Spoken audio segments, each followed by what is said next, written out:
Hello guys, कैसे हो आप सभी। मैं हूं आपका दोस्त प्रदीप एंड स्वागत करता हूं जेआर ट्यूटोरियल के इस प्लेटफॉर्म पे। स्टार्ट करने से पहले दोस्तों मैं आपको सभी को बता देना चाहता हूं कि इस प्लेटफॉर्म पे 7th 8th 9th 10th 11th 12th हर क्लास के सभी वीडियो लेक्चर्स कंटिन्यू आ रहे हैं। अगर अभी तक आपने हमारे चैनल को सब्सक्राइब नहीं किया होगा तो प्लीज चैनल को सब्सक्राइब करें, दोस्तों को शेयर करें। अगर आपको हमसे मिलकर अच्छा लगा हो तो वीडियो को लाइक कर सकते हो, एक प्यारा सा कॉमेंट भी कर दो। सो गाइज, आज ये हमारा इस लेसन का लास्ट टॉपिक है और इसके थ्रू हमारा ये लेसन पूरी तरह से क्या हो जाएगा, कंप्लीट हो जाएगा। सो गाइज, जैसे मैंने वेक्टर प्रोडक्ट इसके पहले वाले लेसन में वेक्टर प्रोडक्ट मैंने बताया थे, आज हम उसके कैरेक्टरिस्टिक देखने वाले हैं।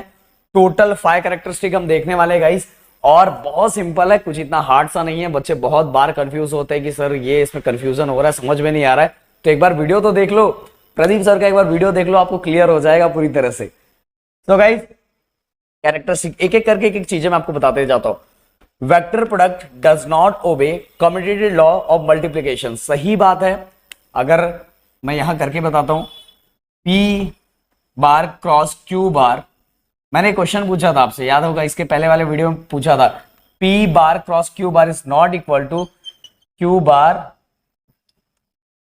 Cross P bar. ओके, इसके पहले देखो, जो हमारा डॉट प्रोडक्ट था उसके अंदर ओबे करता था कम्यूटेटिव लॉ, बट इसके अंदर ओबे नहीं करता। P bar cross Q bar equal to, क्योंकि मैंने इसके पहले वाले वीडियो में एक्सप्लेन किया था, आप जाके देख लो कि अगर हम अगर Q के साइड से जाएंगे, अगर P के साइड से हम ऊपर जाते हैं तो उसके रिजल्टेंट का डायरेक्शन अलग होता है और इसके रिजल्टेंट का डायरेक्शन अलग होगा। मतलब कहने का मतलब दोनों के रिजल्टेंट का डायरेक्शन अलग होने वाला है, और डायरेक्शन अलग होने वाला है तो एक पॉजिटिव रहेगा तो एक नेगेटिव रहेगा। मतलब कहने का मतलब क्या है कि दोनों के डायरेक्शन अलग है, इसीलिए दोनों सेम नहीं रहेंगे, इसीलिए यहां कम्यूटेटिव लॉ ओबे नहीं होता।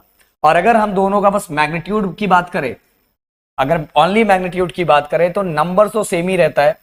P बार क्रॉस Q बार, ये जो हमने साइन दे दिया इसका मतलब है magnitude of P bar cross Q bar, only magnitude मतलब नंबर। अगर हम ओनली मैग्नीट्यूड की बात करें तो दोनों इक्वल रहेगा। ओके, अगर हम ओनली मैग्नीट्यूड की बात करें दोनों इक्वल रहे, बट अगर हम P cross Q bar equal to Q bar in cross P bar की बात करें दोनों इक्वल नहीं रहेगा, क्योंकि गाइस इसमें तो हमने बस मैग्नीट्यूड की बात की, इसमें मैग्नीट्यूड एंड डायरेक्शन दोनों है, तो डायरेक्शन तो इक्वल होता नहीं है, और डायरेक्शन इक्वल नहीं होता इसीलिए हम ऐसा लिख ही नहीं सकते ये इक्वल नहीं है, नॉट इक्वल है, इसीलिए कम्यूटेटिव लॉ ओबे नहीं करता। सो गाइस, अब चलते आगे। The vector product obey the distributive law of multiplication. Distributive law ओबे करता है, ये तो बहुत सिंपल सा चीज है। कैसे डिस्ट्रीब्यूटिव लॉ ओबे करता है मैं बता देता हूं। जैसा अभी यहां A bar cross B bar plus C bar. Okay, अब डिस्ट्रीब्यूट करता हूं, ये इसके साथ होगा, फिर ये इसके साथ, जनरली जैसे हम करते हैं A बार क्रॉस B बार, बीच में किसका साइन है, प्लस का, प्लस, फिर again A bar cross C bar, A bar cross C बार। इसका मतलब ये है कि ये डिस्ट्रीब्यूटिव लॉ ओबे होता है। ओके, डर रही थी ना। अब third case, special cases of cross product. कुछ सो गाइस, अब स्पेशल केसेस एक एक लेके सॉल्व करेंगे और बहुत ये केस को बहुत अच्छे से सॉल्व करने वाले गाइस। अब देखो, अगर थीटा की वैल्यू 0 डिग्री है, थीटा की वैल्यू 0 डिग्री है, मतलब दो जो वेक्टर है वो एंटी पैरेलल है। कैसे वो एंटी पैरेलल है, यहां देखो लिखा हुआ है, if two non zero vectors are anti parallel to each other their vector product is zero vector. सही बात है, देख लेते हैं कैसे जीरो। आप PQ साइन थीटा, अगर दो एंटी पैरेलल है, एंटी पैरेलल मतलब थीटा की वैल्यू कितनी हो जाएगी, थीटा की वैल्यू 0 डिग्री हो जाएगी, और sine 0 degree, sine 0 degree, sine 0 degree कितना होता है, 0 होता है। अगर ये पूरा 0 हो गया तो ये भी क्या हो जाएगा, 0 हो जाएगा।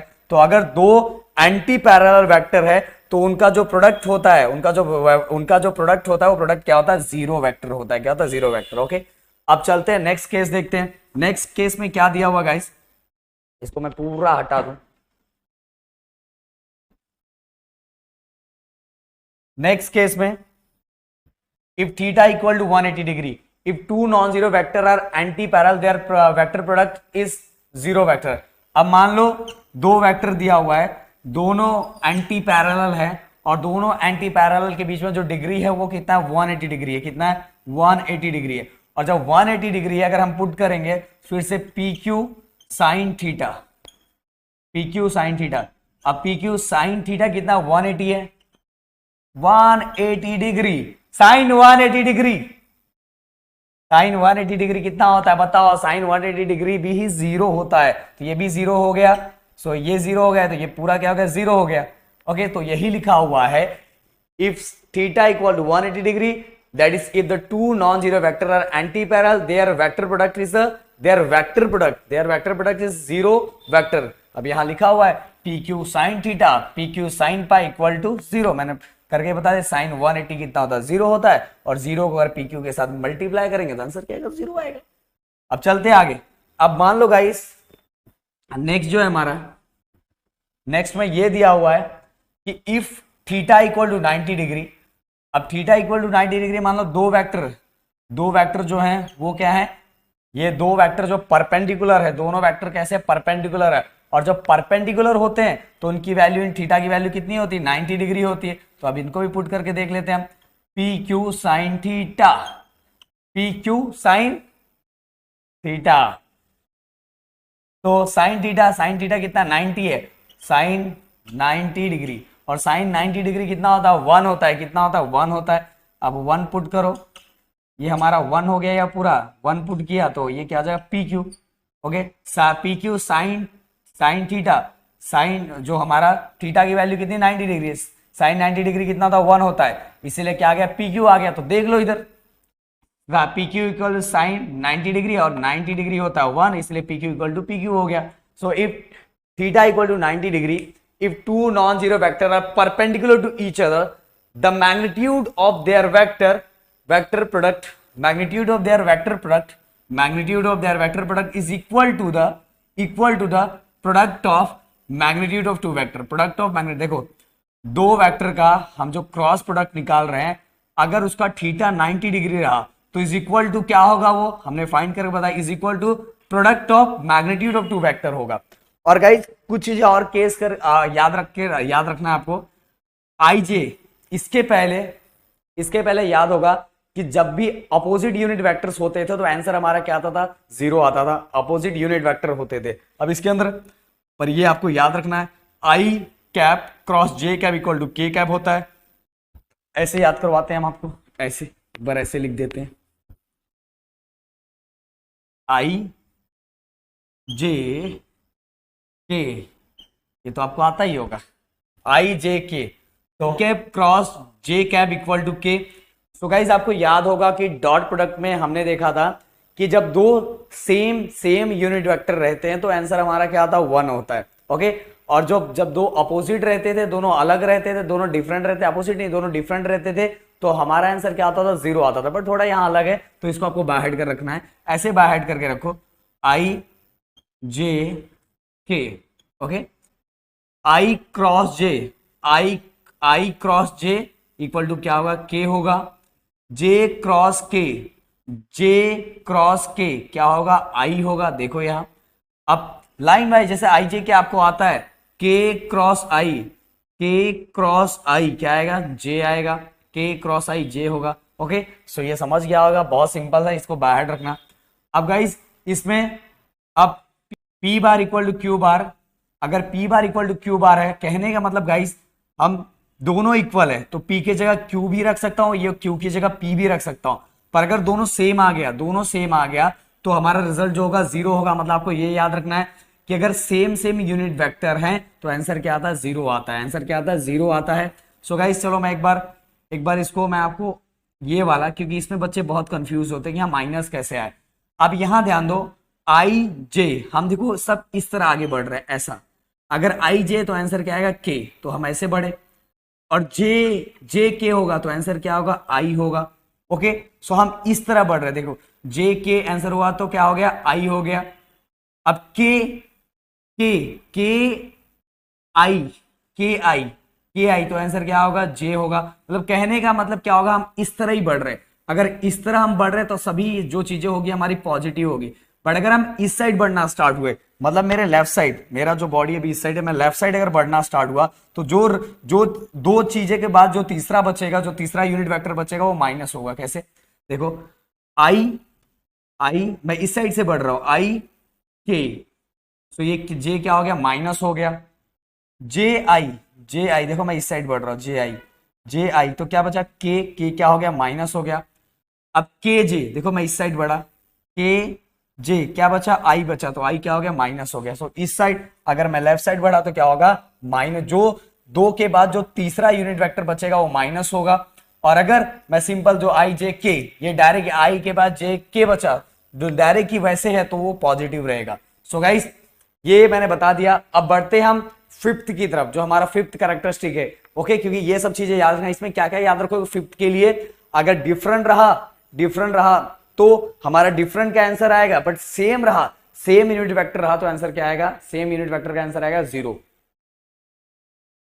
तो गाइज अब बढ़ते हैं फिफ्थ की तरफ। यहां फिफ्थ में आपको दिख रहा होगा कि सेम देखो वैसा ही, बस आपको ये याद रखना पड़ेगा यूनिट वेक्टर की जो चीजें मैंने आपको बताई थी, अगर सेम यूनिट वेक्टर है तो उसका आंसर क्या आएगा? 0 क्रॉस प्रोडक्ट के अंदर। अगर दो डिफरेंट है तो कैसे होगा मैंने बताया, आई जे का के। ओके, उस तरह से मैंने इसके पहले ही आपको ये चीजें बता दी, बस आपको यहां पुट करना है। अब देखो मल्टीप्लाई तो गाइज वो आपको आता ही होगा। अब पी क्रॉस क्यू, पी का देखो P X I cap, P of Y J cap, P of Z K cap. Okay, अब ये दोनों को हम क्या करेंगे? क्रॉस प्रोडक्ट के थ्रू मल्टीप्लाई करेंगे, पहले वाले को पूरे के साथ, देन दूसरे वाले को पूरे के साथ, देन तीसरे वाले को पूरे के साथ। तो ऐसा ही किया ना, देखो पहले वाले को पूरे के साथ मल्टीप्लाई किया तो P X Q X I cap आ गया। फिर इसके बाद P X Q Y, okay, I cap J cap आ गया। फिर से पहले वाले को लास्ट के साथ P X Q Z I cap K cap आ गया। ओके, देन ये वाला काम हो गया। देन सेकेंड वाला पूरे के साथ, देन थर्ड वाला पूरे के साथ। फिर आपको पता है कि जहां सेम आएगा, अगर ये 0 आए तो ये पूरा 0 आ जाएगा। जहां जहां सेम आपको दिख रहा होगा, देखो ये सेम है तो ये भी 0 आ जाएगा, फिर ये सेम है तो ये भी 0 आ जाएगा। इस तरह से 0 आ जाएगा। और मैंने ये भी बताया था, देखो मैंने आपको ये भी बताया था कि आई जे है तो वहां के आएगा, जे के, ओके, तो आई आएगा के आई।